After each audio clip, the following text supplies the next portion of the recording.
오늘 본문의 말씀으로 성막에서 발견하는 그리스도라는 제목으로 말씀의 은혜를 함께 나누겠습니다. 요즘에 코로나 때문에 여러분 극장 가보신 지 오래되셨죠? 저도 극장에 가서 영화를 본 게 언젠지 기억도 잘 나지 않습니다. 우리가 극장에서 볼 수 있는 그 영화를 우리는 흔히 극장판 영화라고 부르고 있습니다. 자, 그런데 같은 영화지만 또 다른 버전이 있는데 감독판 영화라는 게 있습니다. 혹시 들어보셨는지 모르겠습니다. 편집되어져서 관객들이 볼 수 없게 된 장면들을 다 붙여가지고 만든 또 다른 같은 영화이지만 또 다른 영화인 것이죠. 이게 자른 부분들을 다 이렇게 그대로 넣어가지고 이렇게 편집을 다시 했기 때문에 좀 길긴 합니다만은 그 영화의 참맛, 그리고 감독이 말하고자 하는 진짜 그 영화의 메시지는 아주 가감없이 다 들어있는 진짜 그 영화라고 할 수 있는 것이 바로 이 감독판 영화라고 할 수 있습니다. 영화는 감독이 생각하고 있는 것을 스크린을 통해 전달하는 것입니다. 그러므로 영화 감독은 한 장면 한 장면마다 충분한 의미를 가지고 촬영을 하는 것이죠. 1시간 반에서 2시간 정도의 영화 속에는 온통 그 영화를 만든 감독의 생각들로 가득 차 있습니다. 그러면서 어떻게 감독이 저런 생각을 했을까 하는 감동을 우리가 받기도 하고, 어떨 때는 그것에 대해서 공감하기도 하는 것이 바로 그 영화가 우리에게 주는 즐거움이 아닐까 생각합니다. 여러분, 단 2시간입니다. 길어야 2시간입니다. 그 2시간을 위해 감독은 그 2시간의 영화를 만들기 위해 감독은 쓰던 못 쓰던 간에 수많은 장면을 이렇게 찍어서 필름으로 만들게 되는 것이죠. 사랑하는 성도 여러분, 하나님께서는 이 세상을 총감독하고 계십니다. 우리 하나님이 꼭 영화 감독 같은 분이라는 생각을 합니다. 2시간의 영화를 만드는 것이 아니라 수천 년 동안 이 세상을 연출하고 계시는 것이죠.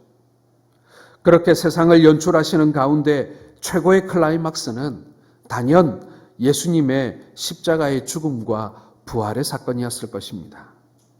이 클라이막스를 지나서 하나님은 이제 마지막 장면을 준비하고 계십니다.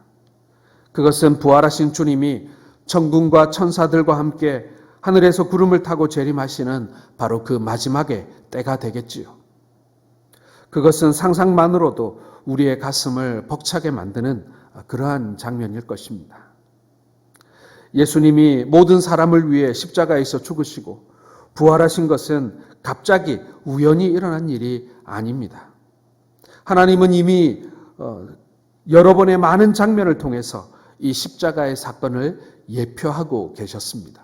이미 하나님께서는 그림을 그리고 계셨고, 마치 그림자와 같이 이스라엘 백성들과 세상 열국의 사람들을 향해서 하나님께서 어떻게 구원하실지에 대한 그 예표를 미리 보여주셨다라는 것입니다. 우리는 그것을 예표 혹은 모형이다 이렇게 말하기도 합니다. 하나님께서 역사 가운데 이미 우리를 구원하실 그 놀라운 클라이막스를 복선을 깔아놓으셨다는 얘기죠. 우리가 영화를 보게 되면 마지막 반전 혹은 영화의 결론 부분에 가기 전에 사소하지만 그리고 쉽게 그냥 눈치챌 수 없는 부분도 있지만 영화의 복선을 깔아두는 경우가 있습니다. 앞으로 있게 될 결정적인 사건의 단서를 영화의 앞부분이나 전개 과정에서 이렇게 숨겨놓는 것이죠. 하나님께서는 예수 그리스도의 그 구원의 십자가의 사건을 클라이막스로 정해놓으시고, 그러나 구약시대의 많은 선지자들과 또한 성도들을 통해서 바로 그 구원의 그림자, 그 구원의 모델, 그 구원의 예표를 하나님께서는 복선 삼아 놓으셨다라는 것입니다. 그 예수 그리스도를 예표하는 대표적인 것 가운데 하나가 바로 오늘 우리가 말씀 속에서 읽은 성막이라는 것입니다. 어떻게 보면 단순히 천막이라고 할 수 있고, 그리고 이스라엘 백성들의 예배의 장소 정도로 생각할 수 있지만, 그러나 이 성막이라는 어떻게 보면 건축물이죠. 그 건축물 속에 하나님께서는 예수 그리스도의 모형을 심어 두셨다라는 것입니다. 자, 어떻게 예수 그리스도를 예표하셨는지 오늘 우리가 그 성막을 만들라고 지시하시는 그 하나님의 말씀 속에서 우리는 그것을 발견하게 됩니다. 자, 오늘 본문 가운데 우리가 특별히 살펴보아야 할 것은 바로 성막의 덮개를 만드는 데 관한 이야기입니다. 성막은 그냥 한 장의 천이나 가죽으로 이렇게 만들어진 그런 홀겹의 텐트가 아니었습니다. 성막은 거처를 말하는데 하나님이 거할 수 있는 거처를 지으라고 모세에게 명하신 것입니다. 성막은 창조주 하나님이 인간을 만나시기 위해서 임재하시는 거룩한 장소입니다. 자, 그런데 생각해 보십시오, 여러분. 그 거룩한 장소를 사람의 손으로 지으라고 하시는 것입니다. 거룩하신 하나님이 임재하시는 그 장소를 거룩하지 못한 인간들의 손으로 지으라고 하신 것이죠. 여러분, 우리 주님께서는 세상을 지으신 창조주이십니다. 이 세상 전부가 하나님의 발등상이며 하나님의 집이라고 할 수 있습니다. 무엇으로도 인간이 아무리 대단한 기술과 그리고 웅장한 건물을 짓는다 하더라도 그곳에 어떻게 하나님을 가두어 둘 수 있겠습니까? 우리가 멋지게 지었으니 하나님 다른 곳에는 임재하실 수 없고 여기만 오셔야 됩니다. 우리가 어떻게 그렇게 정할 수 있단 말입니까? 그건 말이 안 되지요. 하물며 하나님께서는 오늘 광야길을 걷고 있는 이스라엘을 향해서 천막을 치게 하십니다. 텐트를 치게 하시는 거예요. 그리고 내가 거기에 임하겠다라고 말씀하시는 것입니다. 우리가 오늘 성막의 내용을 살펴보면 성막도 나름 아름다운 면이 있었을 것 같아요. 그러나 여러분, 지금 우리가 지어놓은 아름다운 교회 혹은 아름다운 빌딩들 그리고 아름다운 어떤 건축물들과 비교하자면 이 성막이 그렇게 대단히 아름답고 웅장하며 거룩해 보였을까요? 저는 그렇게 생각되지 않습니다. 만약 우리가 지금 광야에서 이 이스라엘 백성들이 만들고 있는 성막을 우리 두 눈으로 봤다면 아마 크게 실망했을 것 같아요. 야, 너무 초라하지 않나? 너무 좀 칙칙하지 않나? 아마도 우리는 분명 그런 생각을 하고도 남았을 것입니다. 너무나 모순돼 보이지만 이것은 예수 그리스도의 인성과 신성을 상징하는 예표인 것입니다. 하나님 되신 예수 그리스도께서 인간의 몸을 입고 오신 이 사건과 하나님의 임재의 장소가 인간들이 만든 보잘것없는 천막이었다라는 사실, 여러분, 이것이 너무나도 비슷한 그런 모습을 보여준다라는 것이죠. 이스라엘 민족에게 성막은 예배의 중심지였고 백성들이 거주하는 중심지역에 위치해 있었습니다. 성막에서 하나님은 이스라엘 백성들을 만나 주셨고 백성들이 해야 할 일들을 말씀해 주셨습니다. 이 성막은 쉽게 말하면 텐트였습니다. 그 당시 이스라엘 백성들은 광야 생활을 하던 중에 계속 이동을 해야 됐기 때문에 성막으로서 이 텐트가 가장 적합했을 것입니다. 유목 생활을 하거나 이동하는 삶을 살아가는 문명에서 텐트는 대단히 중요한 역할을 했습니다. 그 텐트의 크기나 견고함과 화려한 모양을 보아서 거기에 거하는 사람의 신분이 표시되었던 것입니다. 예를 들어 왕이나 지휘관이 있는 텐트는 가장 크고 잘 만들어진 화려하고 견고한 것이었습니다. 그 텐트가 왕과 지휘관의 권세와 힘을 나타내 보였던 것이죠. 지휘관의 장막이 무너진다라는 것은 곧 전쟁에서의 패배를 의미하는 것이기도 했습니다. 하나님은 이스라엘 백성과 함께 거하시겠다라고 하시면서 나를 위해 장막을 만들라고 하십니다. 규격까지 말씀해 주셨고 그 안에 법궤를 만들게 하시고 그 외의 모든 기구들을 하나님께서는 정확하게 그 양식을 따라 만들게 하셨습니다. 하나님은 장막의 재료와 규모와 안팎의 덮개 자료까지 언급해 주셨습니다. 뿐만 아니라 바람에 펄럭이지 않도록 그 안 전체를 나무로 돌아가면서 벽을 세우고 그 밑에는 은받침으로 고정을 시켜서 하나님의 장막이 견고하도록 그렇게 설계를 하셨습니다. 성막이 천막으로 된 것은 수시로 이동을 해야 했기 때문입니다. 또한 광야에서 모래바람이 불거나 비가 와도 성막이 보호되어야 했기 때문에 성막을 덮는 일에 대해서 하나님께서는 모세에게 특별하게 말씀하신 것이죠. 이러한 실용적인 이유와 함께 하나님께서는 그리스도의 예표로서 성막에 4개의 덮개를 덮도록 명령하신 것입니다. 여러분 사진을 하나 보시겠습니다. 사진을 보시면은 이 4장의 덮개를 밖에서부터 살펴보면 제일 바깥에는 해달의 가죽으로 만들어 덮었고 그 다음이 수양의 가죽으로 덮었으며 그 다음은 염소의 털로 덮개를 만들었고 그리고 가장 안쪽에는 세마포로 만들어 그 덮개를 씌웠다라고 하고 있습니다. 자, 이것을 우리 가장 바깥에 덮었던 덮개부터 하나씩 살펴보도록 하겠습니다. 가장 곁에는 해달의 가죽으로 덮개를 만들었습니다. 자, 14절에 보게 되면 제일 윗덮개를 해달의 가죽으로 만들었다라고 했습니다. 자, 해달의 가죽이 어떻게 생겼는지 색깔이나 이런 것들을 사진을 볼 수 있는데요. 예, 해달의 가죽입니다. 저거는 제일 안쪽 덮개 같은데요. 좀 해달의 가죽은요, 좀 거무칙칙합니다. 해달은 나일강 유역에 살고 있는 일종의 그 돌고래를 말하는 것 같습니다.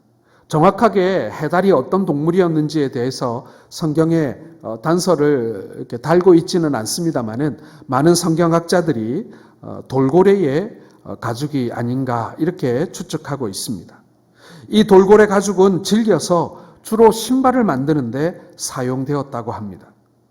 이렇게 모양은 없지만 좀 칙칙하고 거무틱틱한 색을 띠고 있지만 광야의 모래바람이나 비바람을 막아내기 위해서 아주 튼튼한 이 해달의 가죽으로 덮개를 만들게 하셨다라는 것이죠. 그런데 이 해달의 가죽은요, 그 모양새가 별로입니다. 생각해 보시기 바랍니다. 이 텐트로, 천막으로 이렇게 성막을 만들게 되는데 그 제일 바깥에 사람들의 눈에 제일 많이 띄는 그 부분이 시커먼 해달의 가죽으로 만들어졌다라는 것입니다. 겉에서 보기에는 정말 보잘것없고 아름답지 못한 모습을 하고 있는 것이죠. 비록 그 가죽이 질겨서 실용적일지는 모르지만 이 보기에는 하나님의 임재의 장소로서 하나님의 성전으로서의 성막인데 이거 좀 색상에 문제가 있지 않는가라는 생각을 들게 합니다. 뿐만 아니라 이 성막 안쪽은 하나님의 그 지시를 따라 만들어진 이 기명들이 배치되어져 있고 또 안은 아주 아름답게 꾸며져 있는데 이것을 밖에서는 전혀 볼 수가 없는 것입니다. 왜 이렇게 우리 주님께서는 설계를 하신 것일까요? 여러분, 이 해달의 가죽으로 덮여진 이 성막은요, 그리스도의 인성을 예표하는 것입니다. 이사야 선지자는 예수님을 가리켜서 이렇게 말씀했습니다. 이사야 53장 2절과 3절을 한번 같이 읽어보겠습니다. 시작.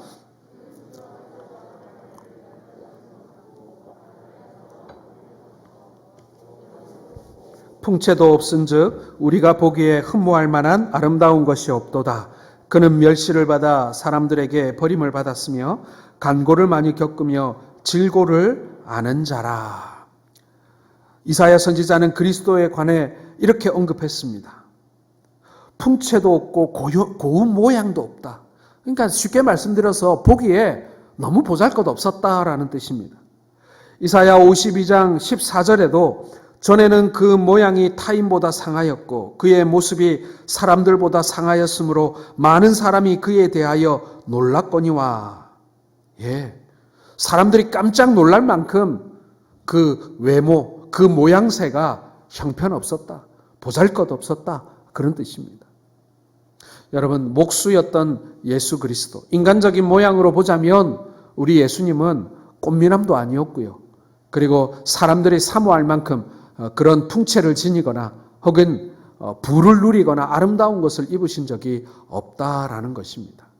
아마도 우리가 예수님을 직접 만나게 된다면 아마 예수님의 모습이 너무 평범해서 아마 우리가 깜짝 놀라지 않았을까라는 생각을 하게 됩니다.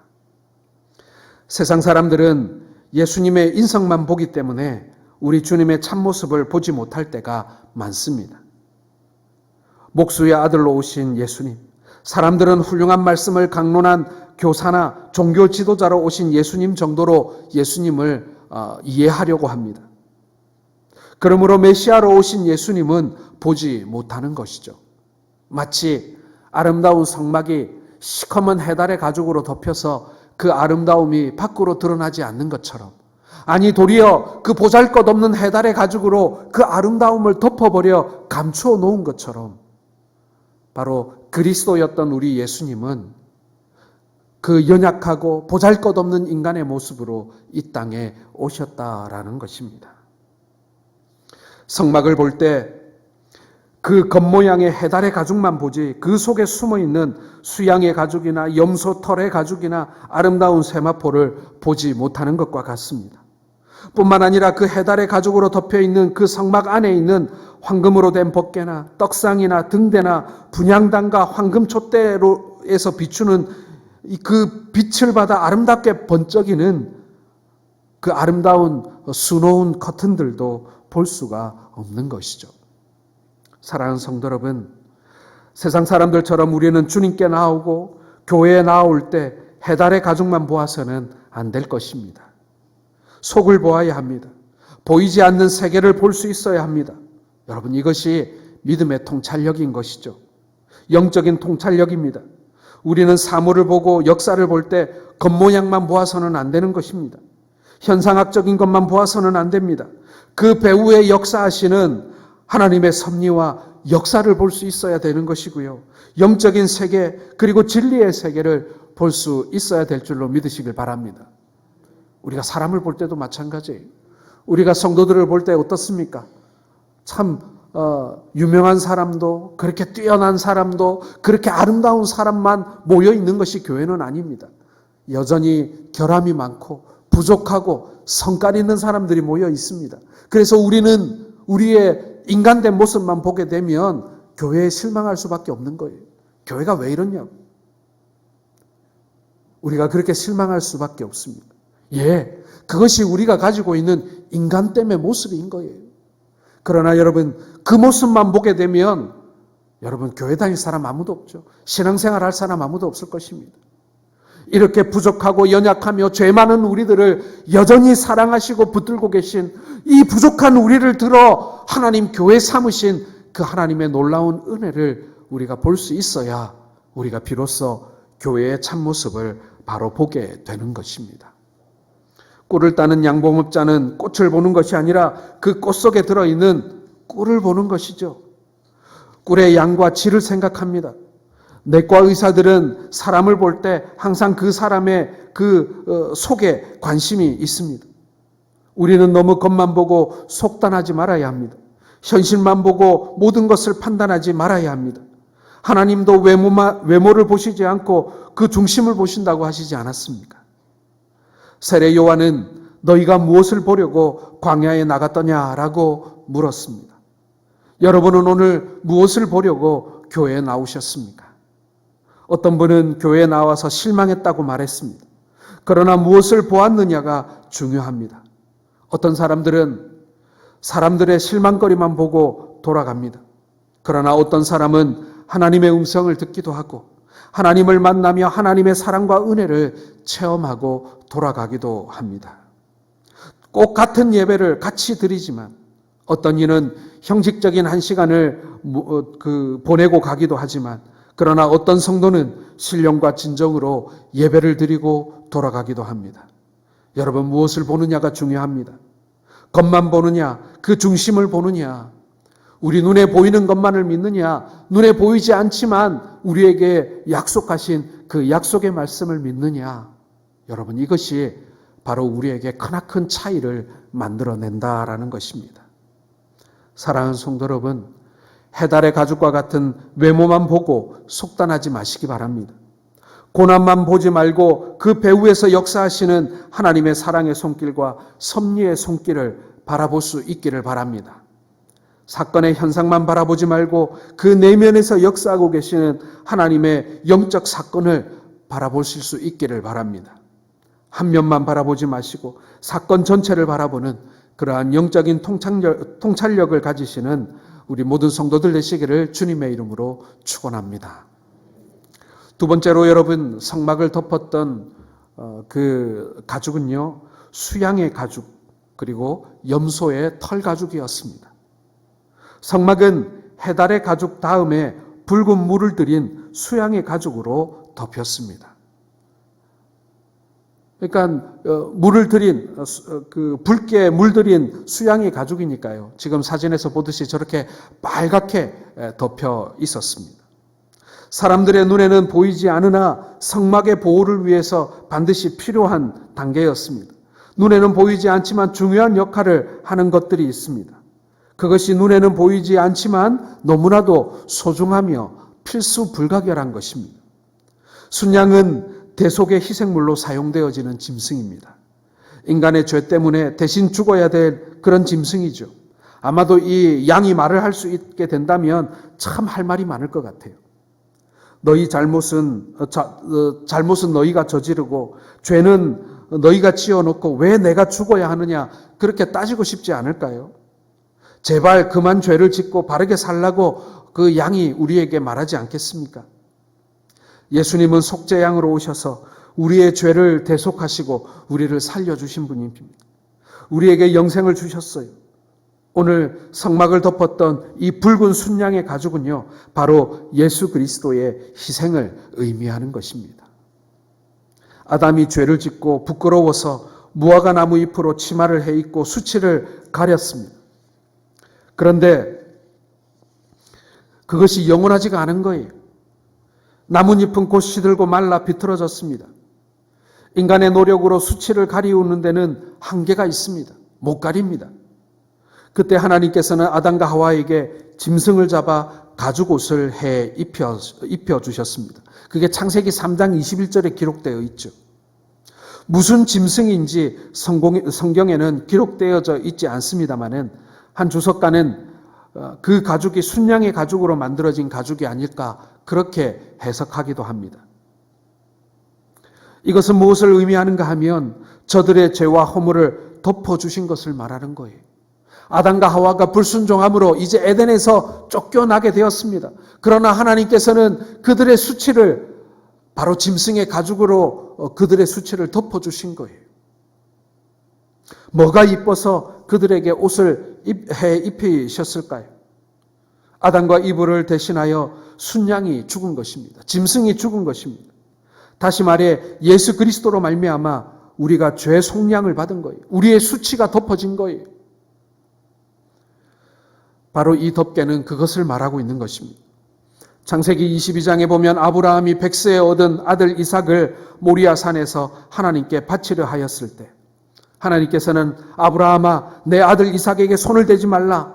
내가 이제야 내가 하나님을 경외하는 줄 알겠노라 하시면서 하나님께서 대신 숲속에 순양을 예비해 두셨다가 그 순양을 아들 이삭 대신 제사로 그리고 번제로 드리게 하시죠. 하나님은 사랑하는 자식마저 하나님 앞에 드리려고 결단하는 그 순종의 믿음을 보시고 여호와 이레의 기적과 축복을 주셨던 것입니다. 이 순양은 바로 십자가상에서 대속물이 되어주신 예수님을 상징하고 있는 것입니다. 레위기 8장에도 보면요, 제사장의 위임식이 기록되어져 있습니다. 제사장의 위임식에서 순양이 인간 제사장 대신 죽임을 당합니다. 그리고 그 순양의 피를 제사장의 옷에 뿌리고 오른쪽 엄지손가락에 그 피를 발랐습니다. 하나님 앞에서 죽음을 각오한 헌신의 의미의 서약인 것이죠. 하나님께서 그 제사장이 하나님 앞에 섬기다가 죽임당하는 것을 막기 위해서 그 제사장을 위하여 순양을 잡아 그 목숨을 대신한 것입니다. 7절을 보면 세 번째 덮개로는 염소의 털을 만들어 덮게 하셨습니다. 순양이 예수 그리스도의 대속의 그 흘리신 피를 상징했다면 이 염소의 털로 만들어진 이 덮개 역시도 구속과 아주 밀접한 관계가 있습니다. 이 염소의 털은 바깥의 열을 차단하는 역할도 했습니다마는 그러나 그와 함께 영적인 큰 의미가 있습니다. 레위기 16장에 보면 속죄일에 염소 2마리를 사용했습니다. 한 마리는 번제단에서 잡고 그 피를 그곳에 쏟아 부었습니다. 예수 그리스도의 희생을 상징하는 것이죠. 그리고 다른 염소는 그 위에 손을 얹어 안수하고 모든 죄를 염소에게 전가시킨 다음에 그 염소를 광야로 내보내서 다시는 돌아오지 못하게 했습니다. 이게 아사셀의 염소인 것이죠. 그로써 백성들은 그들의 죄와 전혀 상관없는 그러한 정결한 몸이 되었던 것입니다. 우리 주님이 죄를 맡아서 사하시고 동이 서에서 먼 것처럼 우리의 죄악을 도말하셨습니다. 이사야 선지자는 이사야 53장 6절에 이렇게 말씀했습니다. 한번 같이 읽겠습니다. 우리는 다 양 같아서 그릇 행하여 각기 제 갈 길로 갔거늘 여호와께서는 우리 모든 죄악을 그에게 담당시키셨도다. 순양의 그 가죽털은요, 빨간 피색으로 염색되어 있었습니다. 우리를 위하여 흘리신 그리스도의 피를 상징했죠. 그리고 염소의 털은요, 그와 달리 하얗게 그냥 그 깨끗한 모습으로 덮개가 만들어져 덮였습니다. 바로 정결케 된 우리의 모습을 상징하는 것입니다. 염소를 죽이고 그리고 그 염소를 광야에 내다 버림으로 말미암아 죄가 우리로부터 떠나간 거죠. 이제 우리가 죄로부터 관계없는 사람들이 된 것이죠. 그로 말미암아 우리가 이 염소의 하얀 털처럼 그렇게 정결케 되는 은혜를 경험했다는 사실을 바로 이 성막의 덮개가 우리에게 보여주고 있는 것입니다. 우리는 속죄의 염소가 되신 예수 그리스도의 보혈의 공로로 모든 죄에서 속량받은 자유임을 믿으시길 바랍니다. 조홍 같은 붉은 죄라도 흰 눈처럼 깨끗이 씻어주시고 양털처럼 깨끗이 씻어주시겠다라고 약속하고 계십니다. 동이서에서 먼 것처럼 우리의 죄를 기억도 하지 않겠다고 말씀하고 계시는 것이죠. 바로 이 순양의 붉은 이 덮개와 그리고 이 염소털로 만들어진 이 하얀 덮개가 바로 우리의 그 놀라운 구속의 모습을 보여주고 있는 것이죠. 그리고 마지막으로 네 번째 덮개는 세마포로 만들어졌습니다.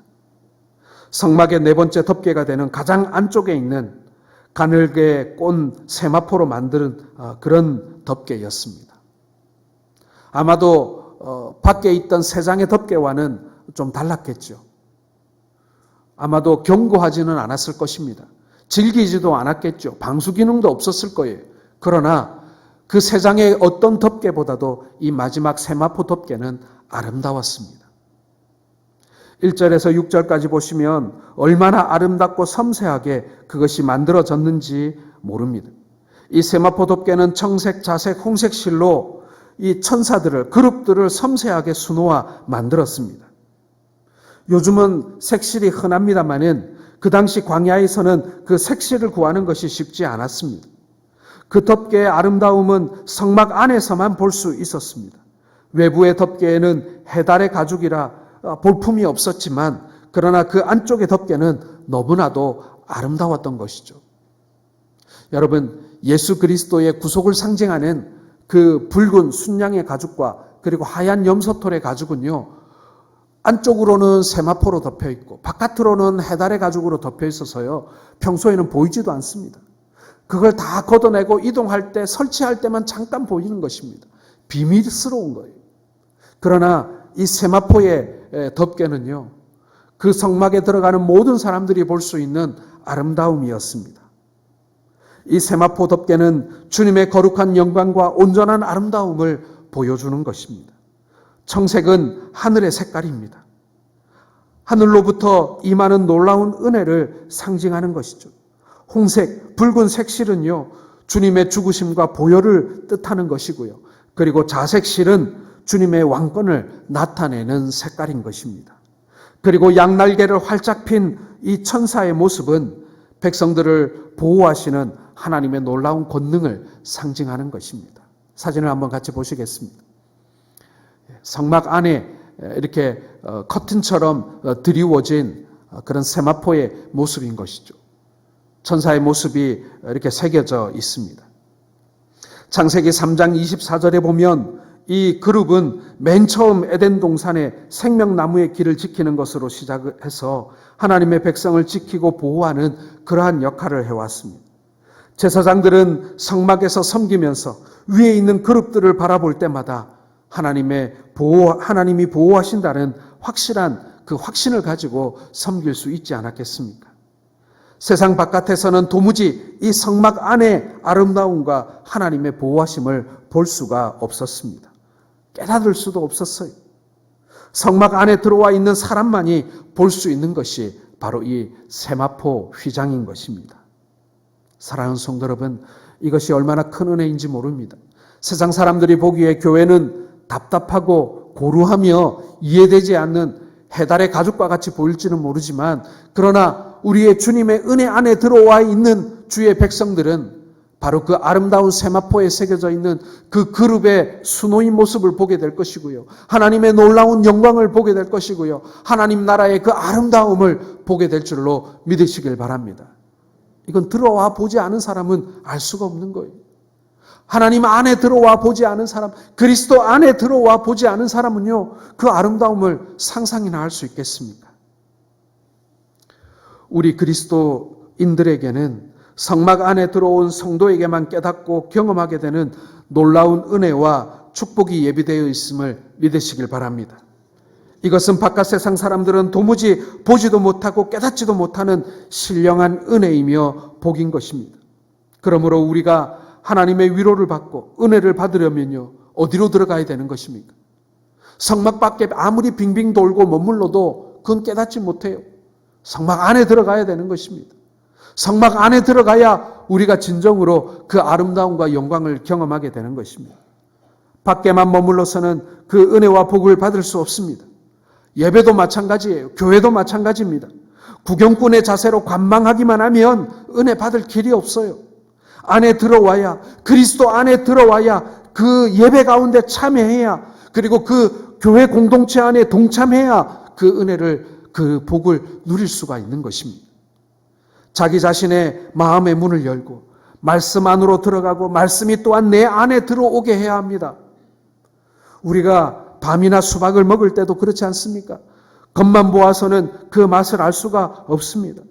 그 겉은 보잘것없지만 그 겉을 벗기거나 깨고 속을 먹어보아야 그 과실의 진짜 맛을 알 수 있습니다. 여러분, 복음은 겉으로 수박 겉핥기식으로 그래가지고는 진짜 맛을 알 수 없습니다. 복음의 진수를 경험해보지 아니하고는 그 신앙의 진면목을 맛볼 수 없습니다. 10년, 30년, 아니 일생을 교회 생활해도요, 그리스도 안에 들어가 보지 못하면요, 진짜 신앙생활의 참맛을 알 수 없는 것입니다. 아무런 변화나 큰 기쁨이나 능력을 체험하지 못하는 것입니다. 복음은 경험한 자만이 알 수 있고 깨달을 수 있는 신령한 것입니다. 말씀은 내 몸으로 경험되어야 진짜 이 말씀이 꿀송이 같은 말씀이라는 사실을 우리가 깨닫게 되는 것입니다. 말씀대로 살았더니 비록 얻어터지고 깨지고 피 흘렸지만, 그러나 하나님을 경험한 사람, 내가 비록 그 말씀대로 살기 위해서 손해를 보고 고통을 당했지만, 그러나 그 말씀으로 말미암는 은혜, 하나님으로 말미암는 진정한 은혜를 경험한 사람은요, 야, 이게 진짜 신앙생활을 하는 맛이구나 라는 사실을 경험하게 되는 것입니다. 욥기 42장 5절에 하나님의 영광을 체험하고 욥이 이렇게 고백합니다. 내가 주께 대하여 귀로 듣기만 하였사오나 이제는 눈으로 주를 배움나이다. 전에는 말만 들었는데 이 고난을 통하여 주님을 경험하고 나니 이제 내가 눈으로 주님을 보았다. 이제 내가 그 주님을 진짜 보았다. 이렇게 욥이 고백하고 있는 것입니다. 사도 바울은 빌립보서 3장 10절에 내가 그리스도와 그 부활의 권능과 그 고난에 참여함을 알고자 하여 그의 죽으심을 본받았다. 이렇게 고백하고 있는 것입니다. 사랑하는 성도 여러분, 우리는 과연 지금 성막 바깥에서 해달의 가죽만을 보고 있는 것입니까? 아니면 성막의 그 깊은 자리까지 들어가 하나님의 영광된 그 세마포 장막을 우리가 경험하고 있는 것입니까? 오늘 성막은 우리에게 그것을 묻고 있습니다. 우리가 시커먼 해달의 가죽만을 보며 저 성막은 정말 보잘것없구나. 저기에 어떻게 하나님이 계실 수가 있는가? 그렇게 우리가 의심하며 지금 의심의 덮개를 뒤집어 쓰고 우리가 살고 있는 것입니까? 아니면 그 성막의 내밀한 곳까지 들어가 겉은 보잘것없으나 하나님께서 우리를 위하여 예비하신 영광은 참으로 아름답고 찬란하다라는 사실을 우리가 경험하며 우리가 신앙생활하고 있는 것입니까? 이 복음은 우리로 하여금 하나님 나라의 영광을 보여주고 있습니다. 지성소 안에서 하나님을 만나듯이 우리가 하나님 나라에서 영광의 하나님을 보고 기뻐하는 날이 이제 곧 오게 될 것입니다. 오늘도 그 날을 사모하면서 우리가 그리스도 안에 있음을 믿으시며 이 그리스도 안에서 하나님 나라의 영광을 누리시는 우리 모든 성동교회 믿음의 가족들 되시기를 주님의 이름으로 축원합니다.